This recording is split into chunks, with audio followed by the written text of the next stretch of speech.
साहब लोगों को संकेत किया, लोगों को अंधकार से प्रकाश की ओर लाने की कोशिश किया, मगर यहाँ पर आए जन्म लेकर मानव भूल ही जाता है कि हमें कुछ इस धरती पर से करके भी जाना है।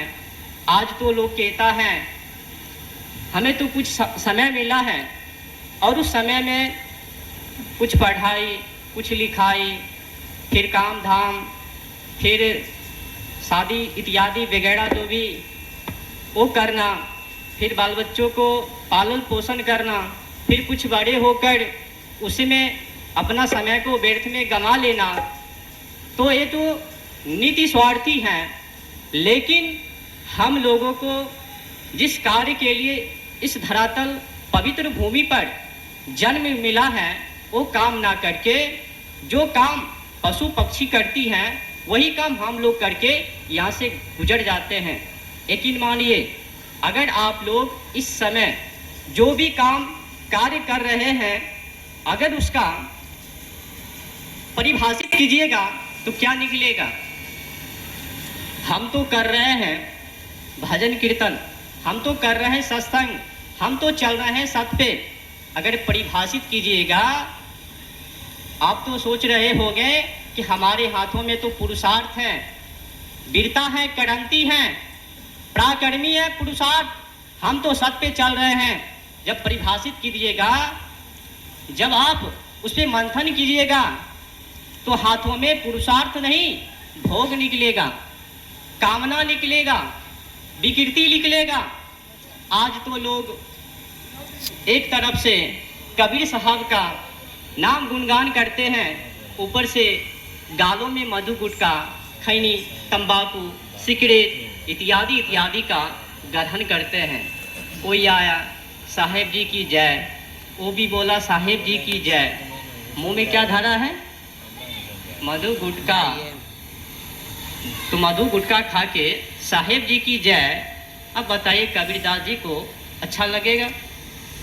मुंह में तो गुटखा दिए हुए, तंबाकू खाए हुए हैं, कोई गांजा देकर आए हैं, कोई खैनी, कोई दारू पी के आए हैं, कोई पता नहीं कहाँ से लूट पाट करके आए हो गए, इत्यादि इत्यादि वगैरह वगैरह लोग कृत करके आते हैं और झूठ मूठ का नौटंकी करके हम ही तेरे से कम नहीं हैं, हम तो एक नंबर का कबीर साहब के भक्त हैं, मैं तो परिपक्व हूँ, निरंकारी हूँ, एक नंबर का तो कबीर साहब का तो मैं भक्त ही हूँ। ऐसा बोलता है जैसा कि लगता है सही में उसका भक्त ही है। अगर उस पर कुछ विशेष मंथन कीजिएगा, उसके विचारों को पकड़िएगा तो ऑटोमेटिक है उनकी बातों को आप समझ जाइएगा। कोई भी आज इस समय आप लोगों के बीच कहा तो देगा मैं तो सच्चे दिल से कबीर साहब को मानता हूँ, कूट कूट कर भाड़ा है। उसे कहिए जब कूट कूट कर भाड़ा है तो तंबाकू खाना छोड़ दो, शराब पीना छोड़ दो, मांस खाना छोड़ दो, सत पे लगो, खेती बाड़ी करो, परिवार को चलाओ, परमात्मा पर चलो, पुरुषार्थ जीवन को बनाओ। लेकिन कहेंगे ये भी चाहिए, समय तो छोटा मिला है, हम लोगों को तो अभी अभी जन्म ही मिला है, कुछ समय में भोग भी हो जाए और भोगों के साथ साथ कुछ पुरुषार्थ भी हो जाए, तो क्या आपको लगता है संभव है एक हाथ में पुरुषार्थ और दूसरे हाथों में भोग? ऐसा तो संभव नहीं है। या तो आप पुरुषार्थ में जाइए या तो आप भोग में जाइए। अगर दोनों मिलाकर चलिएगा तो अधूरी है। आपको भी नॉलेज है, उतना अकल है कि अगर दो नाव हैं और दोनों नाव पर एक एक टांग पाँव को धरवे तो बीचों बीच फट जावे और बीच में समा जावे, तो सबसे घातक है। तो दो नाव पर एक व्यक्ति एक पाँव इधर एक पाँव इधर और दोनों नाव को खवैया करवे तो डूबकर भवनैया में मर जावे। तो कुल मिलाकर मैं आप लोगों से कहना चाहता हूँ, विनती करता हूँ, कहा गया है आहार शुद्धो तत्व शुद्धो ध्रुवा स्मृति स्मृति, इसका अर्थ है कि मानव का भोजन शुद्ध होना चाहिए, मानव का विचार बुद्धि विवेक वैभव ज्ञान शुद्ध होना चाहिए। लेकिन आज मानव तो शुद्ध भोजन करता ही नहीं है। घर से मांस खा के निकलवे, कुछ पान पराग खा लेवे और सुगंध को वहीं पर नष्ट कर देवे और यहाँ पर उपस्थित हो जावे।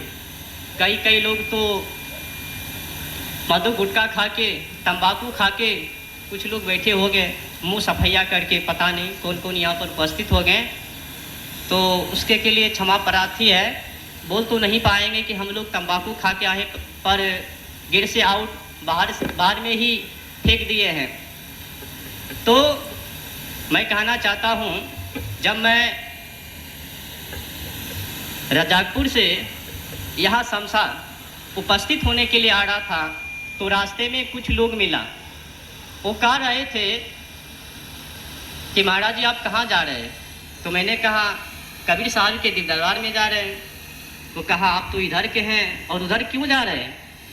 तो उनका कहने का भाव यही था कि आप तो हिंदू में हैं, वो कबीरपंथी में हैं, तो आप कहीं जा रहे हैं वहाँ पर?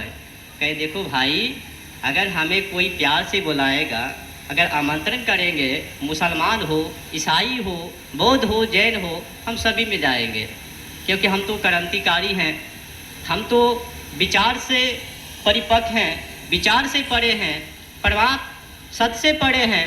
लेकिन कबीर साहब ने कहा कि जाति न पूछो साधु की, पूछ लीजिए ज्ञान, मोल करो तलवार का, परा रहन दो म्यान।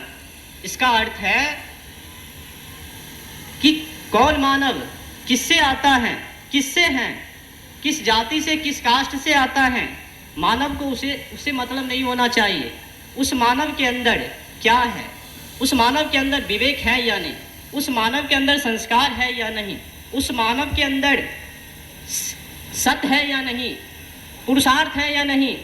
मानव का आकलन उनके विचार से करो, उनके ज्ञान से करो। पहचान अगर किसी को करना है तो उनके पुरुषार्थ से करो, ये ना कि उनके जात से जन्म से। कहा गया है जन्मना जायते शूद्रः कर्मणा जायते उच्यते। आज लोग तो ब्राह्मण हो सब में तो विधि विधान बना दिया कि जन्म से ही हम वही हो गए जिसमें हम जन्म ले लिया। ब्राह्मण तो ब्राह्मण, शूद्र तो शूद्र, चाट तो चाट, कौड़ तो कौड़, महतो तो महतो, जिसमें जो भी जन्म ले लिया वही कहलाना शुरू हो जाता है। तो ऐसा कुछ भी नहीं है। ये जो श्लोक हैं, जन्मना जायते शूद्रः कर्मणा जायते उच्यते, कोई भी व्यक्ति जन्म से ब्राह्मण नहीं होता है, क्षत्रिय नहीं होता है, कोई भी मानव किसी भी समुदाय का नहीं होता है, वो अपने कर्म से होता है। जब जन्म लेता है, जब किसी कास्ट में जाता है तो वहाँ पर बंटना शुरू हो जाता है। इसका भावार्थ है कि लोगों को किसी जात पात से मतलब नहीं होना चाहिए, उनके विचार से मतलब होना चाहिए। तो कबीर साहब ने लिखा है ना, जाति न पूछो साधु की, पूछ लीजिए ज्ञान, मोल करो तलवार का, पड़ा रहन दो म्यान। तो बताइए, जब आप दुकान पर जाते हैं